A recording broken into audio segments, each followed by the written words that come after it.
કેમ છો બાળકો? Welcome to alpha institute. My name is Hiral ma'am. હું તમારું રસાયણ વિજ્ઞાન લઈ રહી છું. હવે આપણે આ લાસ્ટ ફ્યુ ટોપિક છે. આજે આ પતી જશે. ઓકે, પછી આપણે ઉદાહરણ અને લખાણ સંબંધિત દાખલા કરીશું. ક્લિયર? પણ આપણે લેક્ચર સ્ટાર્ટ કરીએ તે પહેલા જો તમે આપણી ચેનલને સબસ્ક્રાઇબ ના કરી હોય તો સૌથી પહેલા સબસ્ક્રાઇબ કરી દેજો. બીજી વસ્તુ કે જેટલા બી આગળના જે બી તમારા વિડીયોઝ છે, બાકી છે સેશન ચેપ્ટર્સ, જે ટોપિક જોવાના બાકી છે એ આપણે પ્લેલિસ્ટમાં છે, એમાં વિડીયોમાંથી તમે જોઈ શકો છો. ત્રીજી વસ્તુ કે જો તમે અહીંયા જે પણ હું અહીંયા આપું છું ક્વેશ્ચન પ્રમાણે એ હેન્ડ રિટન નોટ્સ છે. ઓકે, એ બધી તમને ડિસ્ક્રિપ્શન બોક્સમાંથી મળી રહેશે. ઓકે, એની લિંક ડિસ્ક્રિપ્શન બોક્સમાં મૂકેલી છે. હેન્ડ રિટન નોટ્સની જે પણ લિંક છે ડિસ્ક્રિપ્શન બોક્સમાં છે, ત્યાંથી તમે મેળવી શકો છો. ચોથી વસ્તુ કે જો આ તમે આપણા ચેનલને સબસ્ક્રાઈબ કરો અને એ વિડીયોઝ અથવા ચેનલની લિંક અથવા વિડીયોની લિંક તમારા મિત્રોને મૂકો, મિત્રોને શેર કરો, જેથી કરીને એ લોકો સબસ્ક્રાઈબ કરે અને એનો બેનિફિટ તમને અને તમારા મિત્રોને મળી રહે.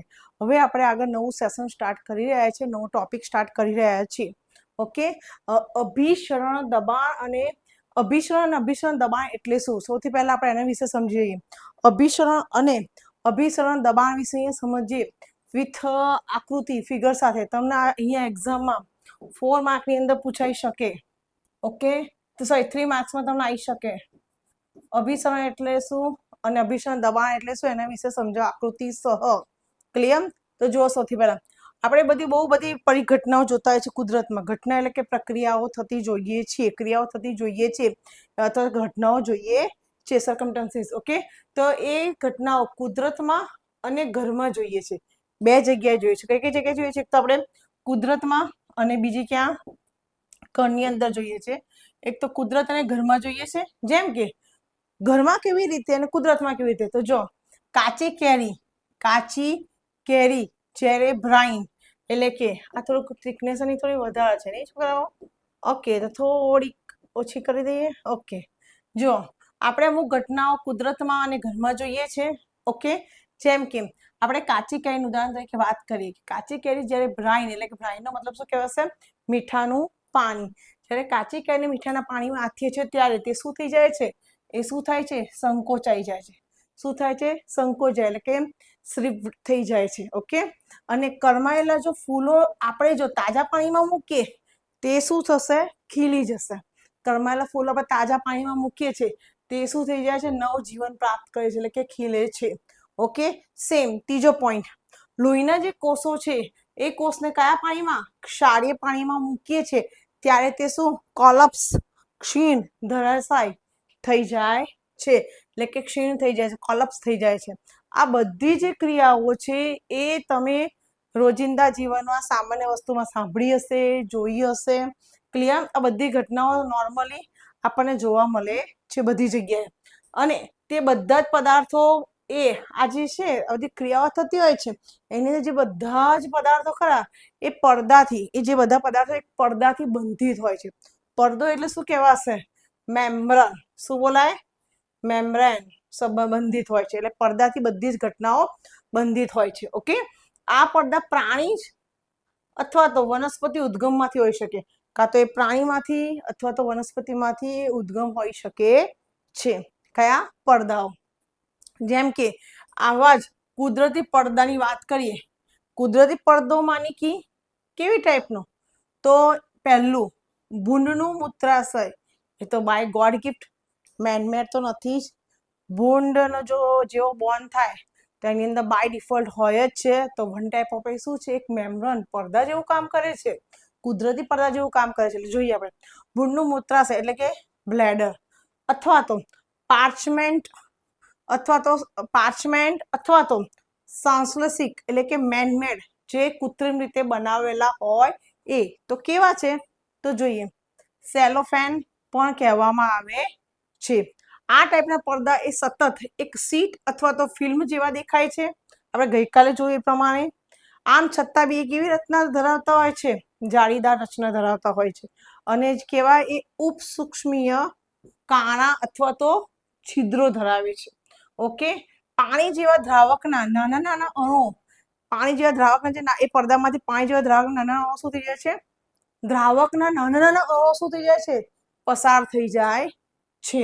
અને પણ દ્રાવ્ય જેવા પદાર્થોના અણુઓ ત્યાં શું થઈ જાય છે, એ કાણામાંથી પસાર થતા નથી, એ પડદામાંથી પસાર થતા નથી, ત્યાં શું થઈ જાય છે, અટકી જાય છે. શું થઈ જાય છે, અટકી જાય છે. જેને કારણે આ પ્રકારના પડદાઓને આપણે શું કહીએ છીએ, એસપીએમ અર્ધપારગમ્ય પડદો અથવા તો એસપીએમ નું ફૂલ ફોર્મ નેમ શું થશે, સેમી પરમિએબલ મેમ્બ્રેન કહેવામાં આવે છે. ઓકે, આ રીતે આપણે જોઈએ કે જો માત્ર દ્રાવકમાંના જે અણુઓ જે છે એ કયા અર્ધપારગમ્ય પડદો એટલે કે એસપીએમ સેમી પરમિએબલ મેમ્બ્રેન માંથી પસાર થઈ શકે છે. તો આ એમસીક્યુઝ બની ગયો કે એસપીએમ માંથી સેમી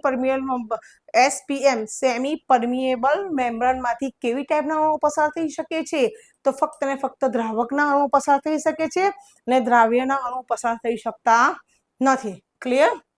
જો આવા પડદામાંની કેવા, તો જે આપણે અહીંયા વાત કરી રીતે, ઓકે, તો આ ટાઈપના જે પડદા છે માત્ર ને માત્ર દ્રાવકના અણુઓને જ પસાર થવા દે છે.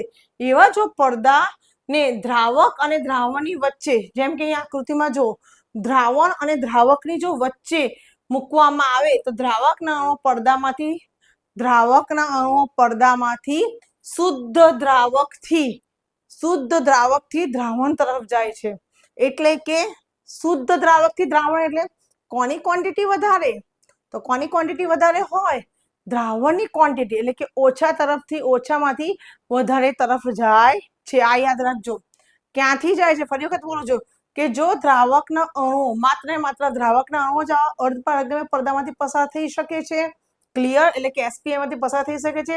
આવા પડદાઓ કે જ્યાં દ્રાવક અને દ્રાવણની વચ્ચે જો મૂકવામાં આવે તો શુદ્ધ દ્રાવકથી દ્રાવણ તરફ એ પસાર થાય છે. એટલે કે ઓછા બાજુથી વધારે બાજુ પસાર થાય છે. એટલે કે એવું બોલી શકાય કે દ્રાવકનો પડદામાંથી શુદ્ધ દ્રાવકથી દ્રાવણ તરફ વહે છે. આ દ્રાવકના પ્રવાહની જે પ્રક્રિયા અથવા તો પ્રક્રમને શું કહે છે, અભિસરણ કહે છે. ફરી વખત કહું છું, અભિસરણ કોને કહેવામાં આવે છે, તો શુદ્ધ દ્રાવકથી દ્રાવણ તરફ પસાર થાય છે. એટલે કે કેવી રીતે, તો વચ્ચે અર્ધપારગમ્ય પડદો મૂકવામાં આવે છે, એ શુદ્ધ દ્રાવકથી દ્રાવણ તરફ વચ્ચે ઓછાથી વધારે તરફ વહે છે. આ પ્રકારની આ દ્રાવકનો જે પ્રવાહ ખરો ને શુદ્ધથી દ્રાવણ તરફ, એને શું કહે છે, એ પ્રકાર અભિસરણ દબાણ કહે છે. અહીં જુઓ, હવે આ શું છે, અહીંયા આપણને વાત કરી છે કે ઉપરથી દબાણથી અહીંયા દ્રાવણ ભરેલું છે. ઓકે, અને આ બધી પ્રક્રિયા જે આપી છે ને, આ બધું એ શું છે, દ્રાવક છે. અને આની અંદર જે આપ્યું છે ને એ શું છે, દ્રાવણ છે. એમાં આ જે શું કરે છે, અર્ધપારગમ્ય એસપીએમ જેવું કાર્ય કરે છે. કોના જેવું કાર્ય કરે છે, એસપીએમ જેવું કાર્ય કરે છે. એટલે સેમી પરમિએબલ એટલે કે અર્ધપારગમ્ય પડદા જેવું કાર્ય કરે છે. અને એ શું કરશે કે આ દ્રાવકના અણુઓ એ અર્ધપારગમ્યમાંથી પસાર થઈ અને દ્રાવણ તરફ વહે છે. તો આ જે દેખાય છે અહીંયા બે વચ્ચે ઉપરથી દ્રાવણ આવે તો અહીંયા વર્ડ સમજજો કે દ્રાવકમાંના અણુઓ અર્ધપારગમ્ય પડદામાંથી પસાર થઈ શકે છે. અને આવા પડદાને દ્રાવક અને દ્રાવણની વચ્ચે જો મૂકીએ તો દ્રાવકના અણુઓ આ પડદામાંથી દ્રાવણ તરફ જાય છે. એટલે કે દેખાય ધીરે ધીરે અહીંથી આ ઓછામાંથી અહીંથી આમ અંદર જતું જાય, બરાબર, અંદરની તરફ જાય તો શું કઈ બાજુ થાય છે, એ અહીંથી પ્રેશર આપી અને ઉપર દ્રાવણ તરફ આગળ વધે છે. તો આ પ્રક્રિયા કઈ કહેવાશે, અભિસરણ કહે છે. અને આ અભિસરણ કહે છે, પણ તમને એમ પૂછે કે અભિસરણ દબાણ એટલે શું, અભિસરણ દબાણ વિશે સમજાવો. આ વાત આપણે શાની થઈ, અભિસરણની થઈ કે ઓછાથી વધારે તરફ જાય છે. એટલે કે દ્રાવકથી દ્રાવણ તરફ એનો પ્રવાહ વહે છે. ઓકે, શેમાંથી અર્ધપારગમ્ય પડદામાંથી, એટલે કે semi permeable membrane. Okay, SPM મેં તમને કીધું હતું કે એસપીએમ સેમી પરમિએબલ મેમ્બ્રેન.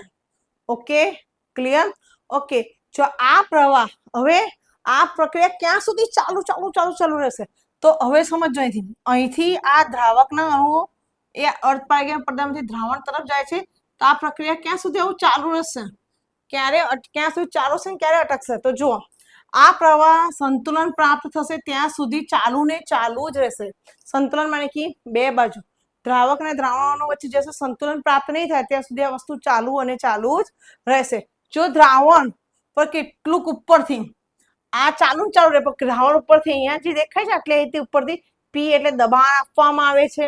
તો જો વધારાનું દબાણ લાગુ પાડવામાં આવે તો દ્રાવકના પ્રવાહને દ્રાવકના પ્રવાહને એટલે જે અહીંથી આમ અંદર જાય છે ને એ દ્રાવકના પ્રવાહને અર્ધપારગમ્ય એટલે કે આ અર્ધપારગમ્ય પડદામાંથી પોતાની તરફ દ્રાવણ તરફ પસાર થતો રોકી શકે છે. ઉપરથી તમે પ્રેશર આપો એટલે શું થાય છે? વધારાનું દબાણ ઉપરથી લાગુ પાડવામાં આવે તો ઉપરથી પ્રેશર આવે અને અહીંથી દ્રાવકના અણુઓ અર્ધપારગમ્ય પડદામાંથી આગળ જતા અટકી જાય છે. ઓકે, તો આ રીતે જે ઉપરથી દબાણ આપવામાં આવે છે અને એના કારણે દ્રાવકના અણુ અર્ધપારગમ્ય પડદામાંથી આગળ જતા શું થઈ જાય છે? અટકી જાય છે એટલે કે એને રોકી શકાય છે.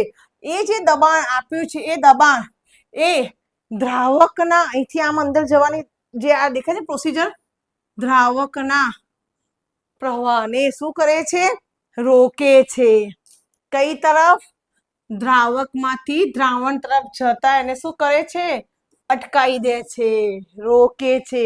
ઓકે, તેને દ્રાવણનું અભિસરણ દબાણ કહે છે. એને શું કહે છે? દ્રાવણનું અભિસરણ દબાણ કહે છે.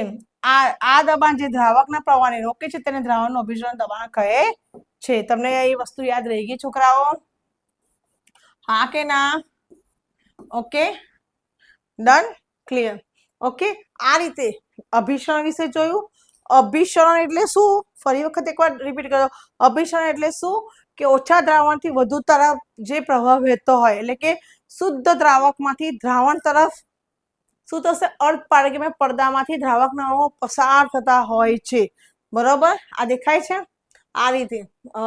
કેમ કે અભિસરણ દેખાય છે કે જો માત્ર દ્રાવકમાંના અણુઓ આવા અર્ધપારગમ્ય પડદામાંથી પસાર થઈ શકે છે અને આવા પડદાને દ્રાવક અને દ્રાવણની વચ્ચે જો મૂકવામાં આવે તો દ્રાવકના અણુઓ પડદામાંથી પસાર થાય છે.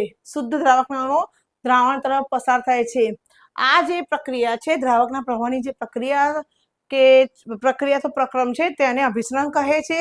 અને આ પ્રવાહ સંતુલન થાય ત્યાં સુધી આવું ચાલુ ને ચાલુ રહેશે. પરંતુ શું થશે કે જ્યારે ઉપરથી દબાણ આપવામાં આવે છે ત્યારે દ્રાવકના અણુઓ દ્રાવણ તરફ જતા શું થઈ જાય છે? અટકી જાય છે. એટલે શુદ્ધ દ્રાવકથી દ્રાવણ તરફ પ્રવાહને રોકી શકાય છે. આ જે પ્રક્રિયા છે કે દબાણ કે જે દ્રાવકના પ્રવાહને રોકે છે તેને અભિસરણ દબાણ કહે છે. મેં તમને હવે સિમ્પલ કીધું હતું કે મેં તમને એવું કીધું હતું કે દ્રાવક અને દ્રાવણમાં સૌથી વધારે ક્વોન્ટિટી કોની? દ્રાવણની હોય છે. ઓકે, તો શુદ્ધ દ્રાવકથી દ્રાવણ તરફ જાય એટલે કે ઓછામાંથી વધારે તરફ. એટલે આપણે નોર્મલ આપણી લેંગ્વેજમાં, સાયન્ટિફિક લેંગ્વેજમાં, કેમિસ્ટ્રી લેંગ્વેજમાં બોલવું હોય તો મંદ દ્રાવણમાંથી સાંદ્ર દ્રાવણ તરફ દ્રાવકનો પ્રવાહ અભિસરણને કારણે જ હોય છે. મંદ દ્રાવણથી સાંદ્ર દ્રાવણ તરફ જે દ્રાવકનો પ્રવાહ હોય છે અભિસરણ કારણે જ હોય છે, જેને લીધે દ્રાવકના અણુઓ હંમેશા દ્રાવણની ઓછી સાંદ્રતાથી વધારે સાંદ્રતા તરફ વહે તો એનાથી ઊંધું, અભિસરણથી ઊંધું. જો દ્રાવણની ઓછી સાંદ્રતાથી દ્રાવકના એમ કે દ્રાવણની ઓછી સાંદ્રતાથી વધારે સાંદ્રતા તરફ વહે તે અભિસરણ દબાણ એ દ્રાવણની સાંદ્રતા ઉપર જ આધાર રાખે છે એમ અહીંયા કહેવામાં આવે છે. તો આ તો એકદમ સિમ્પલ હતો, 2 માર્ક્સમાં આવી શકે. ક્લિયર? કે અભિસરણ દબાણ વિશે સમજાવો. ડન, ફર્સ્ટ થિયરી ડન થઈ ગઈ. Now next point is second theory. અભિસરણના આધારે અમુક પરિઘટનાઓ થઈ છે. પરિઘટના એટલે કે કઈ ઘટના, પ્રક્રિયાઓ કઈ થાય છે તો આપણે એના વિશે જોઈએ. ઓકે, બહુ જ નાનો છે, આમાંથી એમસીક્યુઝ બી આવી શકે અને 2 માર્ક્સમાં બી આવી શકે. ઓકે, એટલે બહુ ટેન્શન જેવું નથી, એકદમ ઇઝી જ છે. જોજો, અભિસરણના આધારે પરિઘટનાઓ સમજાવો. ઓકે, તો જોઈએ. આપણે પરિઘટના વિશે જોઈએ તો અભિસરણના આધારે શું થશે? પહેલી પરિઘટના કે ક્ષારના દ્રાવણમાં આથેલી, આપણે ડિસ્કસ કરીએ એ રીતે કે ક્ષારના દ્રાવણમાં, ક્ષારનું દ્રાવણ હોય એમાં જે આથેલી કાચી કેરી એ અભિસરણ દબાણને કારણે પાણી શું કરે છે? ગુમાવે છે. અને જેને કારણે પાણીમાં હોય એ શું થઈ જાય છે? સંકોચાઈ જાય છે. આ પહેલી ઘટના. ક્ષારના દ્રાવણમાં તમે જે ક્ષારનું દ્રાવણ હોય, દરિયાનું પાણી એટલે શું કહેવાય? ક્ષારનું જ કહેવાય, બરાબર? તો ક્ષારનું પાણી દ્રાવણ હોય એ દ્રાવણમાં જો કાચી કેરી આપણે મૂકીએ તો કાચી કેરી અભિસરણને કારણે પાણી શું કરી દેશે? ગુમાવી દે છે. અને પાણીમાં એ શું થઈ જાય? પાણીમાં એ પાણીમાં શું થઈ જાય છે? સંકોચાઈ જાય છે, સિકુડાઈ જાય છે. ઓકે. બીજી ઘટના કે કરમાયેલા ફૂલ છે એને તાજા નવજાત પાણીમાં, એટલે કે તાજા પાણીમાં મૂકી દઈએ છીએ તો, ફરી વખત કહું છું કે જો કરમાયેલા ફૂલ છે એને આપણે તાજા પાણીમાં મૂકી દઈએ તે શું થઈ જાય છે? ફરીથી નવજાત થઈ જાય છે, એટલે ફરીથી ખીલી ઉઠે છે. એટલે કે તાજા પાણીમાં મૂકવામાં આવે ત્યારે નવ પ્રવલિત થઈ જાય છે, બરાબર? આ બીજો એક્ઝામ્પલ. ત્રીજો એક્ઝામ્પલ, ગાજર કે જે ગાજર નોર્મલી આપણે નહીં કહેતા તાજા શાકભાજી ખાવા જોઈએ, તો એ જ રીતે ગાજર ખરું એ આપણે લાવીએ જ્યારે નવું શાક માર્કેટમાંથી પરચેસ કરીને લાવીએ છીએ તો કેવું એકદમ તાજું હોય છે, રાઈટ? ઓકે. પણ એ અમુક દિવસ આપણે બહાર રાખીએ, ફ્રીજમાં ના રાખીને બહાર રાખીએ, તે શું થાય છે? એ એકદમ નરમ થઈ જાય છે.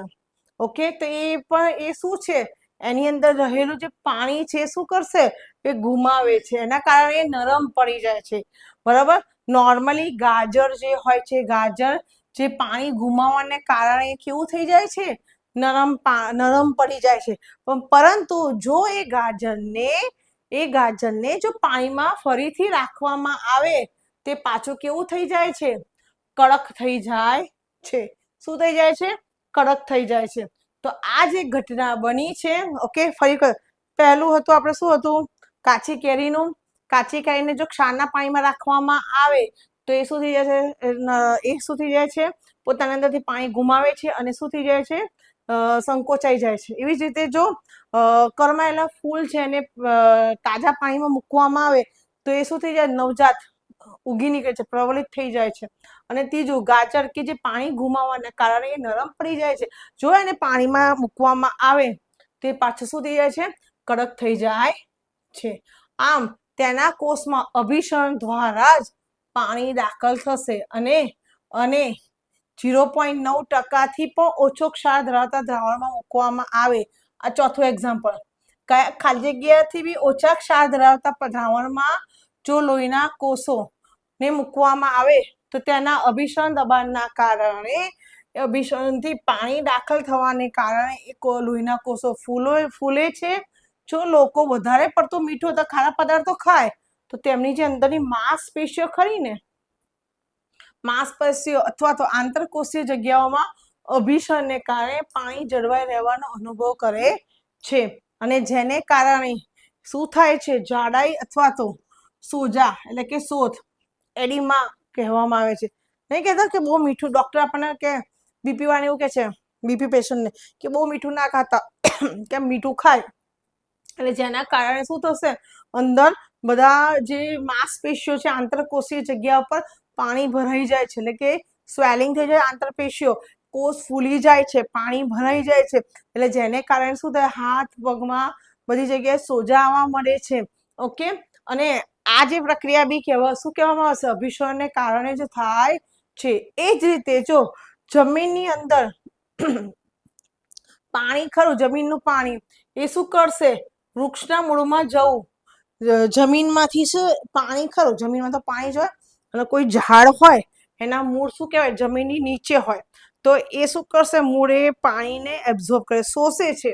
એટલે કે જમીનમાંથી પાણી એ શેમાં? વૃક્ષના મૂળમાં જવું. ત્યારબાદ એ પાણી એ વૃક્ષના ઉપરના ભાગોમાં જવું. ઉપરના ભાગો એટલે કે પ્રકાંડ છે, પાન છે, શાખા છે, ફળ, ફૂલ, એ બધા, તો એ ભાગમાં જવું એ અસંત રીતે શું કહે? કોને આભારી છે? અભિસરણને કારણે જ હોય છે. આ મેન. આ તમે એવું વિચારો ને કે હાઉ ઇટ ઇઝ પોસિબલ કે અભિસરણના કારણે આપણે તો સાયન્સની અંદર ભણ્યા, પણ કુદરતી બાય ડિફોલ્ટ આ એક ક્રિયા જ છે. કોઈ બી વૃક્ષ હોય કે કોઈ બી વેલો હોય, કોઈ પણ છોડ હોય, એ પોતાના મૂળ દ્વારા જમીનમાં રહેલું પાણી મૂળ દ્વારા એ શોષે છે અને એ પાણીને એ ઉપરના ભાગો સુધી પ્રકાંડ પણ પછી શાખા છે એના ફળ ફૂલ એ બધા તરફ શું થાય છે મોકલે છે. તો આ જે બધી પ્રક્રિયા છે એના કારણે આખા વૃક્ષમાં પાણી ચારે બાજુ ફરતું થાય છે. તો આ જે પ્રક્રિયા છે કોના કારણે છે? અભિસરણ દબાણને કારણે, અભિસરણને કારણે છે. આ અભિસરણની એક ઘટના થઈ. પહેલી ઘટના કઈ હતી? કાચી કેરી વાળી. બીજી ઘટના હતી ફૂલવાળી. ત્રીજી ગાજરવાળી. ચોથી લોહીના જે કોષો ખરા એ જો પાણીમાં ક્ષારવાળા પાણીમાં મૂકીએ તો 0.9% બી ઓછા ક્ષાર ધરાવતા પાણીમાં મૂકીએ તો લોહીના કોષો એ તેના અભિસરણ દબાણથી શરીરમાં પાણી દાખલ થાય છે અને શરીર ફૂલી જાય છે. બરાબર, આંતરકોષીય જગ્યામાં પાણી ભરાઈને કરે શરીર ફૂલી જાય છે. પછી પાંચમી ઘટના કઈ હશે? પરિઘટના. જમીનમાંથી પાણીનું વૃક્ષના મૂળ દ્વારા ચારે બાજુ પાણી ઉપરના ભાગોમાં પહોંચવું એ પણ અભિસરણ દબાણને કારણે છે. એવી જ રીતે છઠ્ઠો કે ક્ષારથી માંસનું પરીક્ષણ અને ફળોમાં ક્ષારથી માંસનું પરીક્ષણ અને બીજું ફળોમાં ખાંડ ઉમેરવાથી તે બેક્ટેરિયાની અસરની સામે રક્ષણ આપે છે. અને અભિસરણ પ્રક્રિયાની મારફતે ક્ષાર લગાડેલું જે માંસ હોય એ અને શર્કરા રસિત કેન્ડિડ ફ્રૂટ્સ, શર્કરા રસિત જે ફળો છે એ ફળોમાં રહેલા જીવાણુઓ પાણી ગુમાવે છે અને સંકોચાઈ જાય છે અને પછી શું થઈ જાય છે? મરી જાય છે. ફરી વખત કહું છું તમને લોકોને, આ મોસ્ટ પોઈન્ટ છે કે ક્ષારથી માંસનું શું કરવું? પરીક્ષણ કરવું અને ફળોમાં ખાંડ ઉમેરવી તો એમાંથી એ બેક્ટેરિયા શું થાય છે? એ બેક્ટેરિયાની સામે એ ખાંડ ઉમેરવાથી રક્ષણ મળે છે. How it is possible? કેવી રીતે? તો શું થશે કે જો માંસ જે છે ક્ષારથી એનું પરીક્ષણ થતું હોય છે, એટલે કે શેના મારફતે? અભિસરણ પ્રક્રિયા મારફતે ક્ષારવાળો માંસ અને શર્કરા રસિત ફળ માંથી શું થશે? જે જીવાણુઓ છે એ જીવાણુઓમાં શું થઈ જશે? કારણ કે ખાંડ એ પાણી છોડે અને એની અંદર જે ફ્રૂટ ઉપર અથવા માંસ ઉપર જે બેક્ટેરિયા હોય એ બેક્ટેરિયામાં એ પાણી શું થશે? જે ખાંડમાં છૂટેલું પાણી એ બેક્ટેરિયામાં ભરાઈ જાય એટલે શું થઈ જશે? બેક્ટેરિયા જીવાણુ શું થઈ જાય છે? નાશ પામી જાય છે અને એ શું થઈ જાય છે? એની અંદરથી એ લોકો પોતે પાણી શર્કરા રસિત જે ફળો છે એમાં જીવાણુ પાણી પોતાના અંદરના પાણી હોય એ શું કરી દેશે? ગુમાવી દે છે. ઓકે, કેવી રીતે? તો અહીંયા ઉપર જે ખાંડ આપણે મૂકીએ છીએ એટલે કે શર્કરા રસિત ફળ ખાંડ હોય છે તો એ જે બેક્ટેરિયા એની પર ચોંટેલા હોય તો એ શું થશે કે જીવાણુ પોતાનું પાણી ગુમાવી દે અને જેને કારણે પેલા ક્ષારવાળામાં હોય તે શું થશે? ડિસ્ટ્રોય થઈ જશે અને જેમાં ખાંડ શર્કરા હોય તે શું કરશે? એના જીવાણુ હોય છે પોતાનું પાણી ગુમાવી સુકાઈ જાય, સંકોચાઈ જાય, કરમાઈ જાય, મરી જતા હોય છે. આ અભિસરણના કારણે આ પ્રક્રિયા થાય છે. બરાબર, આ અભિસરણની પરિઘટનાઓ જોઈ. ઓકે, હવે આપણે જોઈશું શું જોઈશું? Okay, next question, third. ત્રીજો પ્રશ્ન જોઈએ. ત્રીજા પ્રશ્ન મોસ્ટ એમપી છે. તમને બોર્ડની એક્ઝામમાં 4 માર્ક્સની અંદર આવી શકે. 4 otherwise depended paper setter 3 marks. એમાંથી એમસીક્યુઝ બી આવશે અને સમ્સ પણ આવશે. સમ્સ 100% એની ઉપરથી. ઓકે, એમસીક્યુઝ એક આવશે. ડન. હવે આપણે જોઈએ અહીં અંદર શું છે? અભિસરણ દબાણનું સૂત્ર તારવો અને બીજું શું કીધું છે? અભિસરણ દબાણનું સૂત્ર તારવો અને સાથે સાથે સમઅભિસારી, અતિ અભિસારી અને અલ્પ અભિસારી વિશે સમજાવો. ઓકે, તો આપણે સ્ટેપ બાય સ્ટેપ જોઈએ. સૌથી પહેલા તો આપણે સમઅભિસારી આ લેતા પહેલા સિમ્પલ આ તમે જોયું બરાબર. હવે અભિસરણનું પત્યું. હવે આપણે અહીં જોઈશું કેવી રીતે કે જો અભિસરણ દબાણનું સૂત્ર તારવવાનું કીધું. સૌથી પહેલા સૂત્ર તારવવા માટે સૌથી પહેલા આપણે જો આકૃતિ દેખાય છે આકૃતિમાં દર્શાવ્યા પ્રમાણે આમાં એકની અંદર ડાબી બાજુ દ્રાવણ છે અને જમણી બાજુ દ્રાવક છે. આ કન્ટેનરમાં શું છે? દ્રાવણ છે. અને આ કન્ટેનરમાં શું છે? દ્રાવક છે. ઓકે, એ બંને વચ્ચે શું મૂકવામાં આવ્યું છે? SPM, સેમી પરમિએબલ મેમ્બ્રેન, અથવા તો ગુજરાતીમાં આપણે બોલીએ છીએ તો તમને ખબર છે અર્ધ પારગમ્ય પડદો. Okay fine. હવે મેં તમને એવું કીધું હતું કે દ્રાવકના અણુઓ એ શું કહેવાશે? અહીંથી દ્રાવકના અણુઓ અને આ બાજુ દ્રાવણના અણુઓ છે. ઓકે, તો આપણે નોર્મલી અભિસરણ દબાણની શું વ્યાખ્યા હતી? જો આ જગ્યાએ મેં તમને સમજાવ્યું હતું. અભિસરણ દબાણની વ્યાખ્યા અરે અભિસરણ દબાણ કોને કહે છે? તો પેલા જે દ્રાવકના પ્રવાહને રોકે છે. એટલે કે આપણે એવું બોલી શકીએ કે ક્યાં સુધી કે જો આપણે અહીંયા અભિસરણમાં કેવું હતું, આ અભિસરણની અંદર કેવું હતું કે શુદ્ધ દ્રાવકથી દ્રાવણ તરફ વહેતું હોય તે પ્રવાહને અભિસરણ કહે છે. અને એ પ્રવાહ ક્યાં સુધી સંતુલન થાય ત્યાં સુધી પ્રક્રિયા ચાલુ ને રહે છે. જ્યારે કેટલુંક વધારાનું દબાણ એટલે કે પાઈને અભિસરણ દબાણ કહે છે.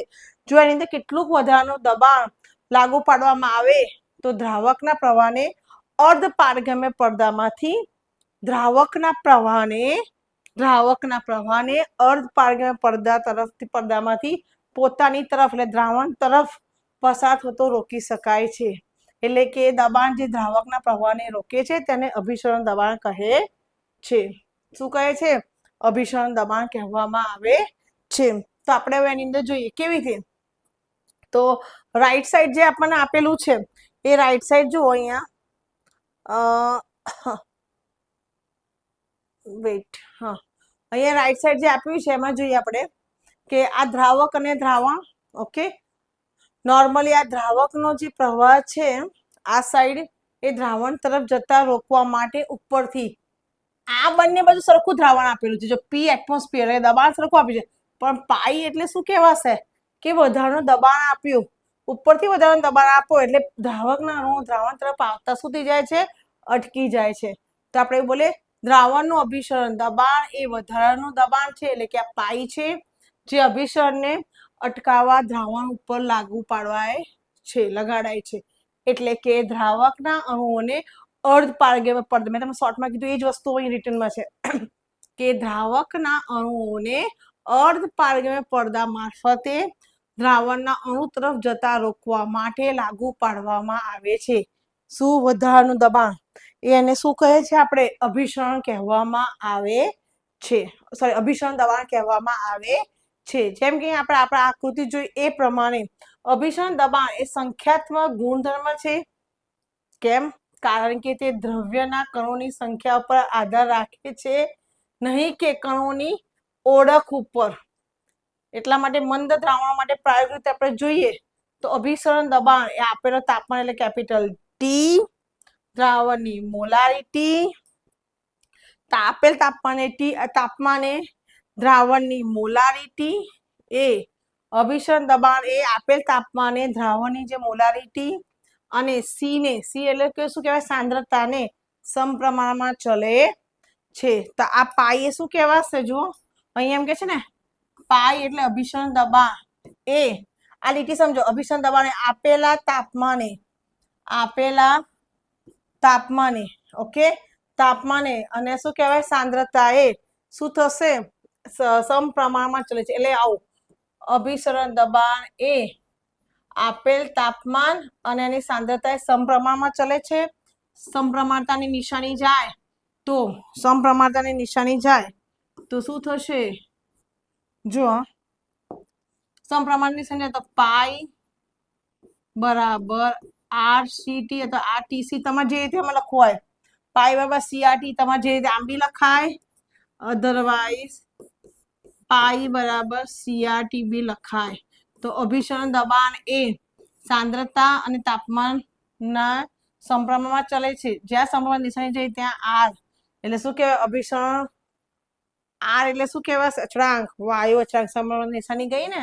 અને પાઈ એટલે શું કહેવાય? અભિસરણ દબાણ. એટલે પાઈ બરાબર CRT. હવે જો અહીંયા હું રબ કરું છું આ જગ્યાએ, મારે તમને સમજાવવું છે થોડુંક. હવે જો અહીંયા, હા જોજો, મેં તમને એવું કીધું કે અભિસરણ દબાણ એ કોના કોના સાંદ્રતા અને તાપમાનના સમપ્રમાણ ચાલે છે. જ્યાં સમપ્રમાણ અચાનક જશે ત્યાં પાઈ બરાબર આર અને ટીસી. તો આપણે નોર્મલ એને શું લખીએ છીએ? પાઈ બરાબર CRT. CRT સાંદ્રતા એટલે જથ્થો કહેવાય, એટલે વજન. આપણે નોર્મલી મોલનું સૂત્ર શું? N બરાબર વજન ભાગ્યા અણુભાર. ઓકે, અને અહીંયા કોની વાત ચાલે છે? દ્રાવ્યની વાત ચાલે છે. આપણે જોયું એટલે દ્રાવ્યના કણો.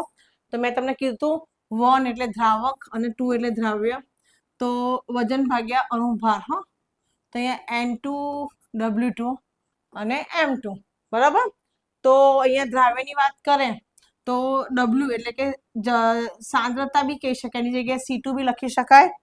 ઓકે, C2 પણ લખી શકાય છે. તો જોઈએ આપણે, તો આની જગ્યાએ આપણે C બરાબર શું લઈશું? શું આ કરતા કરીએ તો અહીંયા આપણે જ્યારે આપણે કીધું N2 ભાગ્યા V, તો આપણે જરા C ની જગ્યાએ આપણે NV તો આવું બી મૂકી શકાય છે. નોર્મલી વજન ભાગ્યા અણુભાર એ કોનું મોલનું સૂત્ર છે? તો C બરાબર N અપોન શું થશે? આની જગ્યાએ C ની જગ્યાએ મૂકીએ V, પણ આપણે દ્રવ્યની વાત ચાલે છે C2 અપોન W, એટલે શું? C બરાબર N2 અપોન V, એટલે આ શું કહેવાય? મોલ. આ શું કહેવાય? કોન્સન્ટ્રેશન સાંદ્રતા. અને આ શું કહેવાય? કદ. તો C બરાબર સાંદ્રતાનું સૂત્ર શું થશે? કે જો C બરાબર N2 અપોન V થાય છે, તો જ્યાં C હોય ત્યાં આપણે શું મૂકી શકીએ? પાઈ બરાબર N2 અપોન VRT થશે. ઓકે, VRT થશે. આપણે એમ બી કહી શકીએ ને, આ બાજુ આવે તો શું થઈ જશે? અહીંયા ધરો કે પાઈ V બરાબર N2 RT. આપણે નતું પેલું સૂત્ર આદર્શ વાયુ અચળાંક PV બરાબર nRT. આ સૂત્ર હતું ને આદર્શ વાયુ આદર્શ દ્રાવણનું, આદર્શ વાયુ અચળાંકનું. તો આની જગ્યાએ શું થશે? PV બરાબર nRT થયું. જો દ્રાવ્ય હોય તો અહીંયા 2 2 થાય, દ્રાવક હોય તો 1 1 પાપને. દ્રાવ્યના સંખ્યાત્મક ગુણધર્મને આધારે ફોલો કરે છે, એટલે N2 થશે, એટલે દ્રાવ્યનો જ મોલ થશે. ક્લિયર? ઓકે, તો C ની જગ્યાએ આપણે N2 અપોન V મૂકતા પાવી બરાબર N2 RT. આપણે સૂત્ર તારવવાનું કીધું છે ને આ જગ્યાએ, તો શું થશે? પાઈ બરાબર N2 અપોન V RT થાય છે, જ્યાં V એટલે કે દ્રાવ્યના N2 ના મોલ. એ V એટલે કદ કહેવાય. એ દ્રાવ્યના N2 ના મોલ એ ઓગળેલા દ્રાવણનું કદ લીટરમાં જ છે. ઓકે, જ્યાં M2 એ શું કહેવાશે? દ્રાવ્યનો આણ્વિક દર. W2 એટલે કે ગ્રામમાં, દ્રાવણનું વજન ગ્રામમાં હાજર હોય છે. બરોબર. તો આપણે એવું લખી શકીએ, મેં તમને અહીંયા કીધું હતું આ સૂત્ર, અહીંયા જો થિયરી આ સૂત્ર મેં તમને વાત કરી કે N2 બરાબર વજન ભાગ્યા અણુભાર, N2 બરાબર W2 અપોન M2. તો જો આ સૂત્ર અહીંયા આવ્યું, N2 બરાબર W2 upon W2 upon M2 થાય. યસ યા નો? તો આ જગ્યાએ આ સૂત્રમાં એમાં N2 બરાબર આ સૂત્ર મૂકતા તો અહીંયા કિંમત મૂકી દઉં. પાઈ V બરાબર N2 ની જગ્યાએ W2 upon M2 RT. Okay, જો મારા આણ્વિક દર શોધવું હોય, અહીંયા એમ કે ને કે આણ્વિક દર શોધતા, તો હું આણ્વિક દરને કરતા કરી દઉં. તો કેવી રીતે? તો જો અહીંયા M2 અહીંયા જશે બરાબર W2 RT અપોન પાઈ V. આ સૂત્રના મદદથી દ્રાવ્યનો આણ્વિક દળ શોધવું હોય તો શોધી શકે. દ્રાવ્યનું વજન ભાગ્યા આદર્શ વાયુ અચળાંક T, અભિસરણ દબાણ અને કદ, આટલી કિંમત હોય તો M2 આપણને મળી જાય છે. તો જો આ સૂત્ર પ્રાપ્ત થયું કે નહીં? અહીંયા આ સૂત્ર આપણને પ્રાપ્ત થયું છોકરાઓ. આના આધારે આપણે દાખલા કરવાના છે, જ્યાં આ રાશિઓ જે આપી છે એમાં વાત કરીએ W2 T, પાઈ અને V એ દ્રાવ્યનું મોલર દળ, એના મદદથી આપણે ગણી શકીએ છીએ. અને અભિસરણ દબાણનું માપન કરવું હોય તો દ્રાવ્યનું મોલર દળ શું કે છે? દ્રાવ્ય MCQs માં મૂલ્યદર નક્કી કરવા માટે બીજી અલગ પદ્ધતિઓ છે. એ પદ્ધતિમાં બહોળા પ્રમાણમાં આપણે શું કહી શકીએ? પ્રોટીન, બીજું પોલિમર, ત્રીજું બૃહદ એટલે કે બીજા બૃહદ અણુ એટલે કે મેક્રોમોલેક્યુલ્સ ના મૂલ્યદર નક્કી કરવા માટે ઉપયોગમાં લઈ શકાય છે. અભિસરણ દબાણની બીજી પદ્ધતિઓ કરતા અભિસરણ દબાણ પદ્ધતિ બીજી પદ્ધતિઓ કરતા તો અભિસરણ દબાણ પદ્ધતિ લાભદાયી છે. કારણ આપો. કેમ? તો કારણ કે તે ઓરડાના તાપમાનની આસપાસ દબાણનું માપન અને મોલાલિટીને દ્રાવણની મોલારિટીનો ઉપયોગ થાય છે. કારણ કે શું કહે છે? ઓરડાના તાપમાનની આસપાસ દબાણનું જે માપન અને મોલાલિટીને બદલે મોલાલિટી અને ઓરડાના તાપમાનના દબાણનું માપન એના બદલે ત્યાં દ્રાવણની મોલારિટીનો ઉપયોગ થાય છે. અને અન્ય સંખ્યાત્મક ગુણધર્મોની સરખામણીમાં શું થશે? બહુ જ ઘણા મંદ દ્રાવણો માટે તેની માત્રા ખૂબ જ મોટી હોય છે. કોઈ દ્રાવ્યના મોલર જો નક્કી કરવામાં આવે તો અભિસરણ દબાણ પદ્ધતિ ખાસ કરીને જૈવ અણુઓ જે જૈવિક અણુઓ ખરા ને એ જૈવિક અણુઓ કે જે ઊંચા તાપમાને સ્થાયી હોતા નથી અને પોલિમર જેવી દ્રાવ્યતા ઘણી ઓછી હોય છે તેમને માટે વધારે ઉપયોગી છે. તો આપણે અહીં સૂત્ર તારવી દીધું. કેમ ઉપયોગી છે એ જોઈ લીધા. પછી શું? સમઅભિસારી, અતિ અભિસારી અને અલ્પ અભિસારી ત્રણેય વિશે આપણે જોઈએ. જો તાપમાન આપેલ તાપમાને શું થશે? સરખા અભિસરણ દબાણ ધરાવતા બે દ્રાવણો કેટલા? બે દ્રાવણોને આપેલ તાપમાને સરખાનો બીજો સિમિલર વર્ડ શું થાય? સમ. આપેલ તાપમાને સરખા અભિસરણ દબાણ ધરાવતા જે બે દ્રાવણો છે એને સમ અભિસારી દ્રાવણો કહે છે. એટલે કે એને આઇસોટોનિક કહેવામાં આવે છે. સમઅભિસારી એટલે આઇસોટોનિક કહેવામાં આવે છે. તાપમાન બંનેમાં સરખું હોય અને અભિસરણ દબાણ પણ સરખા ધરાવતા હોય તો એવા બે દ્રાવણોને આઇસોટોનિક એટલે સમઅભિસારી કહે છે. જો એ સમઅભિસારી દ્રાવણને જ્યારે અર્ધ પારગમ્ય પડદા વડે જો અલગ કરવામાં આવે તો તેમની વચ્ચે શું થાય છે? અભિસરણ થતું નથી. કેમ અભિસરણ થતું નથી? કારણ કે બંને દ્રાવણો શું હોય છે? તાપમાન બી સરખું હોય છે અને એ લોકોની અંદર સરખા અભિસરણ દબાણ પણ એ લોકોના દબાણ પણ સરખા જ હોય છે. અભિસરણ દબાણ સરખા હોય છે માટે એની અંદર એ બંને વચ્ચે અર્ધપારગમ્ય પડદા વચ્ચેથી એ લોકો બે દ્રાવણને અલગ કરી શકાતા નથી. ઓકે, જેમ કે ઉદાહરણ તરીકે લઈએ, લોહીના કોષમાં રહેલા દ્રવ એટલે કે ફ્લુઇડ સાથે જો સંકળાયેલ અભિસરણ દબાણ જો 0.9% દળ અને કદથી જોઈએ તો સોડિયમ ક્લોરાઇડના દ્રાવણ એટલે કે NaCl ના દ્રાવણ કે જેને સામાન્ય ક્ષારીય દ્રાવણ કહે. સોડિયમ ક્લોરાઇડ ક્ષારીય દ્રાવણ કહે, એક્વિયસ સોલ્યુશન કહે છે ને. કેમ? આ NaCl ક્ષારીય દ્રાવણ. કેમ? Na+Cl- તો આ કયું છે? ક્ષારીય દ્રાવણ કહે છે. તેના જેટલું જ હોય છે. આથી તે નસમાં સીધું દાખલ કરવામાં સલામત છે. ફરી વખત કહું છું, લોહીના કોષમાં રહેલા દ્રવ સાથે સંકળાયેલ અભિસરણ દબાણ 0.9% દળથી કદની ટકાવારી જો સોડિયમ ક્લોરાઇડના દ્રાવણને જેને સામાન્ય ક્ષારીય દ્રાવણ કહે છે. સોડિયમ ક્લોરાઇડના દ્રાવણને શું કહે છે? સામાન્ય ક્ષારીય દ્રાવણ કહે છે. જે ડાયરેક્ટ આપણે સીધું જ નસમાં નાખવામાં આવે છે એ સલામત ભર્યું છે. જો આપણે લોહીના કોષને 0.9% દળ કરતાથી વધુ જો સોડિયમ ક્લોરાઇડ ધરાવતા દ્રાવણમાં જો મૂકીએ 0.9% કરતા બી લોહીના કોષને સોડિયમ ક્લોરાઇડના દ્રાવણમાં જો મૂકીએ 9% કરતા પણ વધુ દળથી કદની ટકાવારી 0.9% કરતા બી સોડિયમ ક્લોરાઇડના દ્રાવણમાં જો આપણે મૂકીએ તો પાણી કોષની બહાર નીકળી જાય છે અને કોષ સંકોચાવા માંડે છે. પાણી છે કોષની બહાર નીકળી જાય છે અને કોષ શું થઈ જાય છે? સંકોચાવા માંડે છે. એને અતિ અભિસારી. કેમ? કારણ કે 0.9% કરતા વધારે દ્રાવણમાં મૂક્યા લોહીના કોષોને તો એની અંદરથી પાણી બહાર નીકળી જાય છે એટલે જેને કારણે એ જે કોષ સંકોચાઈ જાય છે એને અતિ અભિસારી. એટલે કે હાઇપરટોનિક, વધારે એમાં મૂકીએ એટલે હાઇપરટોનિક કહે છે.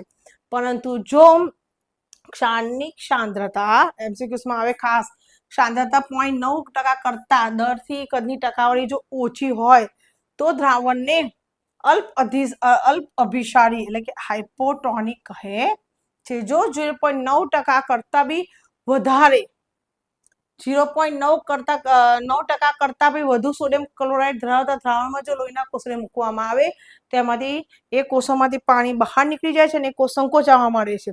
સંકોચાય છે એટલે પેલું વધારે દ્રાવણ મૂક્યું ને તેને શું કહેવાય? અતિ અભિસારી હાઇપરટોનિક. પણ જો ક્ષારનું દ્રાવણ 0.9% કરતા પણ ઓછું હોય તો એમાં મૂકીએ તો એ શું કરશે? અલ્પ અભિસારી થાય છે. જો આ કિસ્સામાં કોષ આ દ્રાવણમાં મૂકવામાં આવે તો પાણી કોષની જે આ કે છે ને અલ્પ અભિસારી, તો પાણી એ કોષની અંદર જતું રહેશે, કારણ કે અંદર તો ટકાવારી ઓછી છે, પાણી કોષની અંદર જતું રહેશે અને કોષ શું થઈ જશે? ફૂલે છે, એટલે સ્વેલિંગ થઈ જાય છે. કોષ શું થાય છે? ફૂલે છે. તો તમને આ ખબર છે આઇસોટોનિક, હાઇપરટોનિક અને હાઇપોટોનિક 3 મેઇન પોઈન્ટ છે, તમને આવડવા જ જોઈએ. ઓકે, આ theory done, clear? Okay, now next point is, next theory is પ્રતિ અભિસરણ અને પાણીનું શુદ્ધિકરણ સમજાવો. પ્રતિ અભિસરણ શું અને પાણી શુદ્ધિકરણ તમને આ 3 માર્ક્સની અંદર એક્ઝામમાં પૂછાય, તૈયારી કરજો બરોબર. ઓકે, પ્રતિ અભિસરણ અને પાણીનું શુદ્ધિકરણ, કોઈ બી પાણીને કેવી રીતે શુદ્ધ કરાય તો આ ઘટનાથી તમે કરી શકો છો. નોર્મલી તમે એના વિશે જાણો જ છો. ઓકે, તો જો દ્રાવણની બાજુ પર અભિસરણ દબાણ કરીએ, આ હવે સાંભળજો, આ એક આકૃતિ છે. આકૃતિમાં દર્શાવ્યા પ્રમાણે આ બાજુ ડાબી બાજુ આ કન્ટેનરમાં આ આખું એક કન્ટેનર છે, એમાં વચ્ચે એસપીએમ આ અર્ધ પારગમ્ય પડદો મૂકેલો છે. ઓકે, આ દ્રાવણને અભિસરણ દબાણ કરતા બી જો વધારે દબાણ લાગુ પાડવામાં આવે, પિસ્ટનના મદદથી દબાણ, નોર્મલ દબાણ આપણે આપીએ છીએ ને એના કરતા બી વધારે પિસ્ટનથી શું હોય, વાયુને સંકોચવા માટે પિસ્ટનથી એને વધારે દબાણ આપીએ તો નોર્મલ દબાણ કરતા વધારે દબાણ આપવામાં આવે ત્યારે પ્રતિ અભિસરણ કહેવામાં આવે છે. આ જે વધારે આપ્યું ને છે અભિસરણ દબાણ કરતા બી વધારે ઉપર આપ્યું પિસ્ટનથી, તે શું કહે છે? પ્રતિ અભિસરણ દબાણ કહેવામાં આવે છે. તો હવે આપણે એના વિશે સમજી લઈશું અને જેના કારણે પાણી આવી રીતે બહાર નીકળે છે. રાઈટ સાઈડ ક્ષારીય પાણી છે. ક્ષારીય પાણીમાંથી જ્યારે અર્ધ પારગમ્ય પડદામાંથી જ્યારે ક્ષારીય પાણી જે દેખાય છે એ અર્ધ પારગમ્ય પડદામાંથી પસાર થાય તો અહીંથી ક્ષારના કણો અહીં અટકી જાય છે અર્ધ પારગમ્ય પડદામાં, એ દ્રાવકના કણો, અને તાજું પાણી શું થઈ જાય છે? સોરી, અર્ધ પારગમ્ય પડદામાંથી એ જે ક્ષાર અટકી જાય છે અને પાણીને પસાર થવા દે છે, અને ત્યારબાદ જે પાણી પ્રાપ્ત છે, તાજું પાણી થાય છે, એ આપણે અહીંથી પાણી બહાર જવાના માર્ગથી આપણને તાજું શુદ્ધ પાણી મળે છે. હવે નોર્મલ જોઈ લઈએ આપણે કે દ્રાવણની બાજુ પર અભિસરણ દબાણ કરતા બી જો વધારે પિસ્ટનની મદદથી દબાણ આપવામાં આવે તો અભિસરણની દિશા ઉલટાવી શકાય છે, એટલે કે શુદ્ધ દ્રાવક દ્રાવણમાંથી અશુદ્ધ દ્રાવક એ દ્રાવણમાંથી અર્ધ પારગમ્ય પડદા મારફતે બહાર વહે છે. એ પરિઘટનાને પ્રતિ અભિસરણ કહે છે. એ ઘણી જ વ્યવહારિક રીતે ઉપયોગી બાબત છે. અભિસરણ દરિયાઈ પાણીમાંથી ક્ષાર દૂર કરવા માટે વાપરવામાં આવે છે. જો દરિયાઈ પાણીમાંથી આ પ્રતિ અભિસરણ જે પ્રક્રિયા ખરી ને એ દરિયાઈ પાણીમાંથી એકચ્યુઅલી બહુ એકદમ મોંઘી હોય છે અને એનો ઉપયોગ નહીં તો પછી આ પૃથ્વી પર પાણીની જે પ્રોબ્લેમ છે એને થાય જ નહીં, કારણ કે દરિયામાં તો કેટલું બધું પાણી હોય. તો જો દરિયાના પાણીને નોર્મલી આપણે દરિયામાં પાણી પી શકતા નથી બીકોઝ ઓફ સોલ્ટી, ક્ષાર. ઓકે, અને આપણું બોડી પણ એબ્ઝોર્બ કરી શકે નહીં. પરંતુ જો દરિયાના પાણી જે હોય છે એ દરિયાના પાણીને જ્યારે આપણે પ્રતિ અભિસરણ દબાણ વડે એને શુદ્ધ કરી શકીએ છીએ અને પછી ઉપયોગમાં લઈ શકીએ છીએ. ઓકે, તો હવે જોઈએ, જો આ જે ઘટના બની છે, ઓકે, એ ઘટના પ્રતિ અભિસરણ દબાણની મદદથી જો આપણે કરીએ તો દરિયાના પાણીમાંથી, દરિયાનું જે પાણી હોય ને એમાંથી આપણે ક્ષારને શું કરી શકીએ છીએ? દૂર કરી શકીએ છીએ, અને જેને કારણે આપણે પીવા લાયક પાણી બનાવી શકીએ છીએ. પરંતુ આ જે યોજના છે અભિસરણ જ્યારે દબાણ કરતા વધારે દબાણ લાગુ પાડવામાં આવે તો દરિયાના પાણીમાંથી જે ક્ષાર હોય શું થશે? દૂર થાય છે અને એ શુદ્ધ પાણી એ શું કરશે, અર્ધ પારગમ્ય પડદામાંથી નીચોવાઈ અને પસાર થઈ જાય છે અને પછી એ શું આ રીતે બહાર આવે છે. એ તમે ઉપયોગમાં લઈ શકો છો. આ હેતુ માટે પોલિમર પડદાની અનેક જાતો પ્રાપ્ય છે. આ જે પદ્ધતિ ઉપયોગ કરીએ કે દરિયાના પાણી જે છે ક્ષારવાળું છે એ અર્ધ પારગમ્ય પડદામાંથી પસાર થઈ અને તાજું પાણી શુદ્ધ પાણી બનાવવું હોય તો એ વખતે પોલિમર પડદાનો ઉપયોગ કરવામાં આવે છે. ઓકે, પ્રતિ અભિસરણ માટે ઘણું ઊંચું દબાણ જરૂરી હોય છે અને જેને કારણે સામાન્ય રીતે વપરાતો જે છિદ્રાળુ પડદો એ કેવો હોય છે, નોર્મલી એ પડદો છિદ્રાળુ પડદો યોગ્ય આધાર પર ગોઠવેલા કયા સેલ્યુલોઝ એસિટેટની ફિલ્મ જ હોય છે અને સેલ્યુલોઝ પાણી માટે કેવું હોય છે, પારગમ્ય હોય છે. એટલે કે પારગમ્ય એટલે કે શું થશે, પણ અશુદ્ધિઓ અને દરિયાના પાણીમાં રહેલા ક્ષાર માટે કેવું બની જશે, બિન પારગમ્ય બની જશે. આ યાદ રાખજો. જો સેલ્યુલોઝ એસિટેટની જે ફિલ્મ એક પ્રકારની ફિલ્મ જ છે, છિદ્રાળુ જે પડદો છે એ છિદ્રાળુ પડદો યોગ્ય આધાર ઉપર ગોઠવેલા સેલ્યુલોઝ એસિટેટની ફિલ્મ જ છે. એ સેલ્યુલોઝ એસિટેટનું કામ શું, એ પાણી માટે તો પારગમ્ય છે પણ અશુદ્ધિ અને દરિયાના પાણીમાં રહેલા જે ક્ષાર છે એના માટે એ વખતે પારગમ્ય નથી બનતો, એ બિન પારગમ્ય અધરવાઇઝ અપારગમ્ય બની જાય છે. હાલના સમયમાં મોટા ભાગના અમુક દેશો છે એ પીવાના પાણીની જરૂરિયાતને પહોંચી વળવા માટે બિન ક્ષારીયકરણ પ્લાન્ટનો ઉપયોગ કરે છે. કયો બિન, અને આ જે કહેવાશે એને શું કહેવાય, બિન ક્ષારીય, આ બિન ક્ષારીયકરણ પ્લાન્ટ વિશે સમજાવો. આ રીતે બી પૂછાય, પ્લાન્ટ વિશે સમજાવો સહ આકૃતિ, તો પણ આ જ જવાબ લખવાનો. અથવા તો તમે એમ કહે ને કે સેલ્યુલોઝ, હા તમને એમસીક્યુઝમાં સેલ્યુલોઝ એસિટેટની જે ફિલ્મ હોય છે એ પાણી માટે ખાલી જગ્યા હોય છે અને શું અશુદ્ધિ અને દરિયાના પાણી માટે ખાલી જગ્યા હોય છે. તો પાણી માટે પારગમ્ય અને અશુદ્ધિ અને દરિયાના પાણી માટે બિન પારગમ્ય અથવા તો અપારગમ્ય હોય છે. ક્લિયર આ પોઈન્ટ? ડન. ઓકે, નાઉ નેક્સ્ટ થિયરી જોઈએ આપણે. ઓકે, અસામાન્ય આણ્વીય દળ અને અસામાન્ય આણ્વીય દળ સમજાવો, પછી સુયોજન અને વિયોજન વિશે સમજાવો. અસામાન્ય આણ્વીય દળથી આપણે દાખલા શોધવાના આવશે, સુયોજનોથી દાખલા આવશે. તમે આ ધ્યાનથી આ વસ્તુ સમજજો કે જો આપણે નોર્મલી જાણીએ તો આયનીય સંયોજનો ને પાણીમાં ઓગાળીએ ત્યારે આયનીય સંયોજનો, પાણી એટલે H2O, આયનીય સંયોજન જેમ કે જસ્ટ લાઈક સોડિયમ ક્લોરાઇડ, તો શું કહેવાય, NaCl. તો જો તમે આ આયનીય સંયોજન છે NaCl પાણીમાં ઓગાળીએ તો એ ધન આયન અને ઋણ આયનમાં રૂપાંતરણ થાય, યસ યા નો? ઓકે, તો એ ધન આયન ઋણ આયનમાં આ શું થાય, આ ભેગા હતા સુયોજિત હતા અને જ્યારે છૂટા પડ્યા તો આ શું થઈ ગયું, આ બેનું વિયોજન થયું કે નહીં? ઓકે, તે શું થશે, વિયોજન થાય છે. જેમ કે હું KCl ની વાત કરું, potassium chloride, same scenario is here, K plus and Cl minus. Okay, done, fine. તો આ રીતે જો KCl 1 મોલ પાણીમાં જ્યારે આપણે ઓગાળીએ છીએ ત્યારે શું થશે, K પ્લસ અને Cl માઇનસ દરેક આયનના 1 મોલ મુક્ત થયાની આશા રાખી શકીએ. એટલે કે વખતે 1 મોલ KCl કેટલા ગ્રામ હશે, 74.5 ગ્રામ હોય છે. નોર્મલી આપણે જોઈએ કે 1 મોલ KCl એટલે કે 1 કિલોગ્રામ પાણીના ઉત્કલન બિંદુમાં 2 ગુણ્યા 0.52 કેલ્વિન એટલે કે 1.404 કેલ્વિનનો વધારો કરશે. આપણે વિયોજન અંશ વિશે જો જાણતા હોઈએ નહીં તો આપણે એવા તારણ આપણે તરફ જોઈએ કે જો આ 1 મોલ હતું એની જગ્યાએ જો 2 મોલ કણનું વજન હોય તો શું થશે, 74.5 ગ્રામ છે. ઓકે, 2 મોલ કણનું વજન 74.5, 2 મોલ કણ એટલે શું, K પ્લસ ને Cl, આ એક કણ કહેવાય, આ એક કણ અને આ 2 કણ. એટલે આમ નોર્મલ જોવા જઈએ તો 37.25 છે.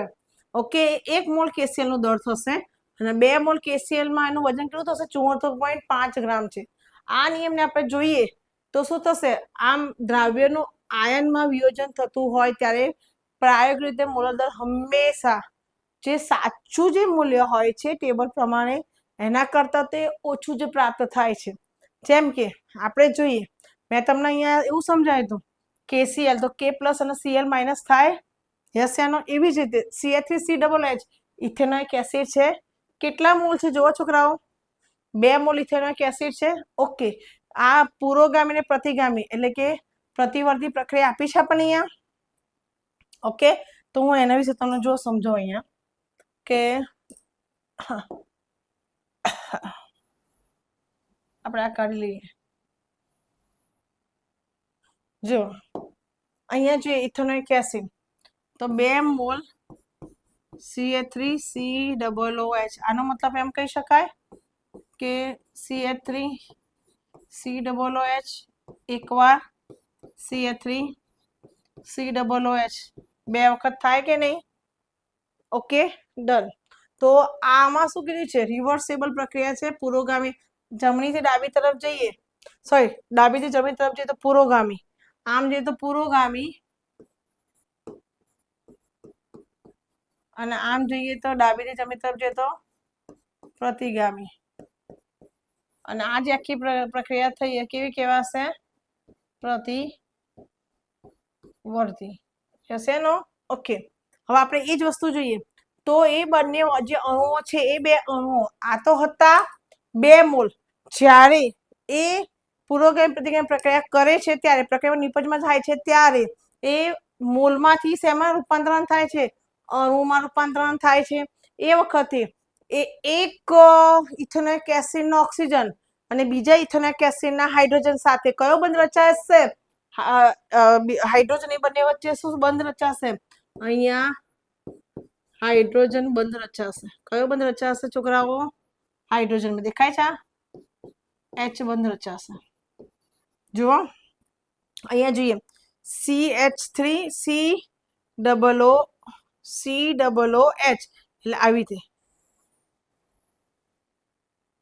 COOH. તો આ એક અણુ થયું અને આ બીજું અણુ થયું CH3COOH. તો આ જે ડોટ ડોટ છે એ શું કહેવાશે? હાઇડ્રોજન બંધ કહેવામાં આવે છે. જો ઇથેનોઇક એસિડ એટલે કે એને બીજું નામ શું કહેવામાં આવશે? એસિટિક એસિડના જે અણુઓ છે એમાં બેન્ઝીનના હાઇડ્રોજન બંધને કારણે એ દ્વિ અણુ તરીકે ઓળખાય છે. દેખો અહીં જુઓ, આ જગ્યાએ હું હશે તમે રબ કરું તો સોરી, હા આ જે દેખાય છે આ રહ્યું, આ 2 મોલ CH3COOH છે એની જગ્યાએ CH3COOH 2 અણુ દેખાય છે. આ શું છે? સોરી, હા આ દેખાય છે 2. એ શું કહેવાશે? દ્વિઅણુ તરીકે એને ઓળખવામાં આવે છે. બરાબર. અને જેને કારણે નીચા પરાવૈદ્યુત અચળાંક ધરાવતા દ્રાવકમાં એ બને છે. મોલમાંથી દ્વિઅણુ એ કેવા નીચા પરાવૈદ્યુત અચળાંક ધરાવતા શેમાં? દ્રાવકમાં જ વહે છે. અને કિસ્સામાં કઈ પ્રક્રિયા? જો દ્વિતીયકરણ થતું હોય તો એના કારણે એના કણોની સંખ્યામાં ઘટાડો જોવા મળે છે અને અણુઓનું સુયોજન નીચે પ્રમાણે થાય છે. જેમ કે ઇથેનોઇક એસિડ બધા જ અણુઓ બેન્ઝીનમાં સુયોજિત થઈ જશે. બેન્ઝીન એ દ્રાવક છે, ઇથેનોઇક એસિડ દ્રાવ્ય છે, તો બેન્ઝીનમાં સુયોજિત થઈ જશે. અને ઇથેનોઇક એસિડ માટે ડેલ્ટા ટીબી કાલ ભણ્યા હતા, બોઇલિંગ પોઈન્ટ. ઓકે, તો અને ડેલ્ટા ટીએફ ઉન્નયન અચળાંક અને અવનયન અચળાંક. ઓકે, સામાન્ય મૂલ્યથી અડધો છે. ટીબી અને ટીએફ એ શું થશે? સામાન્ય જે મૂલ્ય હોય એનાથી અડધું હોય છે. માટે ડેલ્ટા ટીબી ને ડેલ્ટા ટીએફ ને આધારે જો આપણે નક્કી કરીએ એના મોલર દર તે અપેક્ષિત મૂલ્ય કરતા તો પ્રાયોગિક મૂલ્ય બમણા થશે. અપેક્ષિત મૂલ્ય કરતા તો બમણા થશે. અપેક્ષિત એટલે કે જે બાય ડિફોલ્ટ આપેલા હોય એ, અને પ્રાયોગિક એટલે જે ગણીને આપણે શોધીએ છીએ તે. આમ અપેક્ષિત અથવા અસામાન્ય મૂલ્ય કરતા ઓછા અથવા તો વધારે મૂલ્યને અસામાન્ય મોલર દર કહેવામાં આવે છે. શું કહેવામાં આવે છે? અસામાન્ય મોલર દર કહેવામાં આવે છે. ઓકે, આ તો અસામાન્ય મોલર દર, આણ્વીય દર કહો, મોલર દર કહો, એવી રીતે સુયોજન અને વિયોજન વિશે સમજ્યું. હવે આપણે આ ચેપ્ટરની છેલ્લી લાસ્ટ પોઈન્ટ આપણે જોઈ લઈએ એના વિશે. મોસ્ટ ટાઈમ બી એની પછી દાખલો આવશે જ, guarantee. Cook yeah Cook. Want of અવયવ સમજાવો, અલગ અલગ રીતે સમજાવવાનો છે આપણે. ઓકે, તો જોઈએ આપણે કે ક્યારે સૌથી પહેલા આ વોન્ટ ઓફ અવયવ એવું કેવું નામ કોના ઉપર, કોને પાડ્યું, કોના ઉપરથી પડ્યું? તો આપણે જોઈએ 1880માં વોન્ટઅપ નામનો એક કેમિસ્ટ હતો. એને શું કર્યું હતું કે એક અવયવ દાખલ કર્યો. એને પોતાના નામ ઉપરથી એને શું કર્યું, વોન્ટઅપ અવયવ એટલે કે આઈ તરીકે એને ઓળખ્યો. આઈ એટલે સ્મોલ આઈ તરીકે એને રેકોગ્નાઇઝ કર્યો.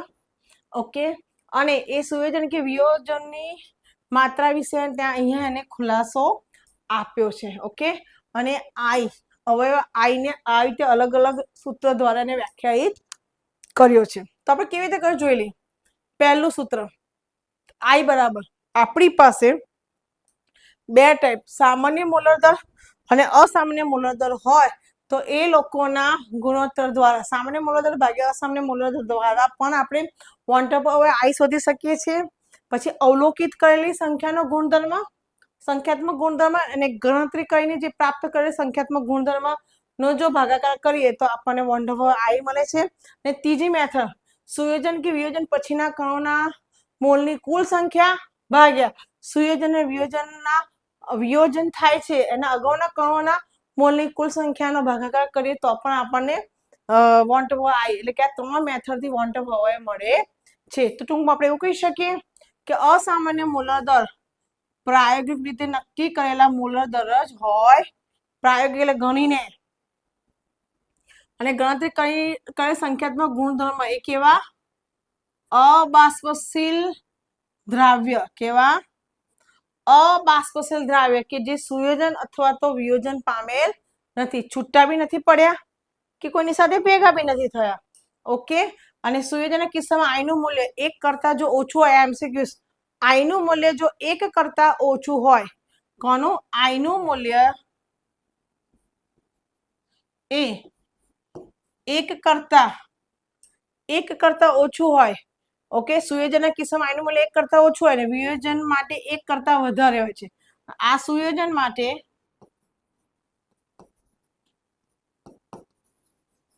અને 1 કરતા વધારે વિયોજન માટે આઈનું મૂલ્ય એટલે કે વોન્ટઅપ અવયવનું મૂલ્ય વધારે હોય છે.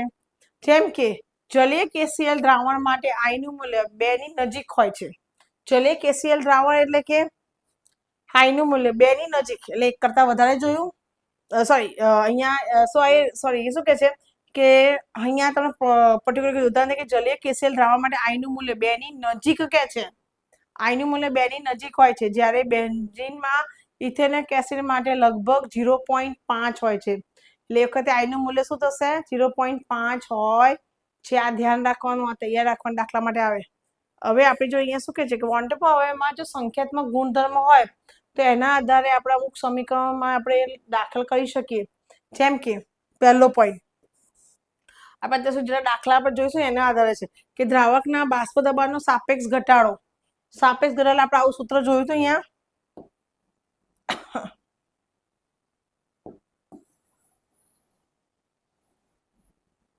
જો પહેલા જોઈએ સાપેક્ષ દ્રાવકના પહેલો પોઈન્ટ, દ્રાવકના શોર્ટમાં લખું છું, બાષ્પ દબાણમાં સાપેક્ષ ઘટાડો હોય તો સાપેક્ષ ઘટાડો હોય તો આપણે જોઈએ સૂત્ર P01 - P1 આંશિક દબાણ, ઓકે, ભાગ્યા P01 બરાબર N2/N1 થાય. આ સૂત્રના આધારે આપણે દાખલા ગણવાના હતા. એની જગ્યાએ આપણે એની અંદર વોન્ટઅપ અવયવ આઈ દાખલ કરી દઈએ તો એક આ પહેલું સૂત્ર.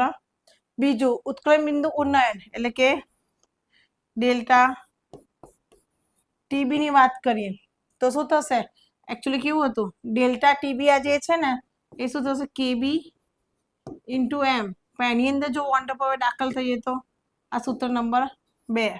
અને ડેલ્ટા ટીએફ એટલે ઠાર બિંદુ અવનયન, ડેલ્ટા ટીએફ ઠાર બિંદુ અવનયન બરાબર કેએફ ઇન્ટુ એમ મોલાલિટી. આ ત્રીજું સૂત્ર, એમાં આપણે વોન્ટઅપ અવયવ દાખલ કરીએ તો ઓકે. અને છેલ્લે આપણે જોઈએ પાઈ બરાબર આ પછી આ વોન્ટ ઓફ અવર પછી દાખલ કરીએ. પાઈ બરાબર આવું હતું N2/VRT.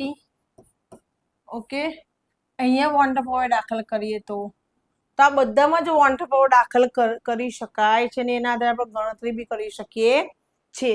એ જ રીતે જો અમુક પ્રબળ વિદ્યુત વિભાજ્યમાં વોન્ટ ઓફ અવર આઈના મૂલ્યો જેમ કે KCl, NaCl, MgSO four magnesium sulphate એ દ્રાવણ બધું મંદ બને ત્યારે લગભગ આઈના મૂલ્ય 2 ની નજીક પહોંચી જાય છે અને એ જ રીતે પોટેશિયમ સલ્ફેટ માટે આઈનું મૂલ્ય 3 ની નજીક જાય છે. જેમ જો આઈનું મૂલ્ય 3 ની નજીક, MgSO 2 ની નજીક જાય છે, KCl નું 2 ની નજીક અને આનું 2 ની નજીક જાય છે. દ્રાવણના સંપૂર્ણ વિયોજન માટે want of our I. Okay, આ મોસ્ટ આઈએમપી આટલું તમે વ્યવસ્થિત તૈયારી કરજો. આટલી આ થિયરી પરથી આપણે ચેપ્ટર થિયરિકલ પોઈન્ટ બધા પતી ગયા. હવે નેક્સ્ટ લેક્ચરમાં આપણે સમ્સ જોઈશું, ઉદાહરણ જોઈશું અને લખાણ સમય દાખલા જોઈશું. ઓકે, એટલે આપણું ચેપ્ટર અહીંયા પૂરું થાય છે. Okay, Tata by, C you.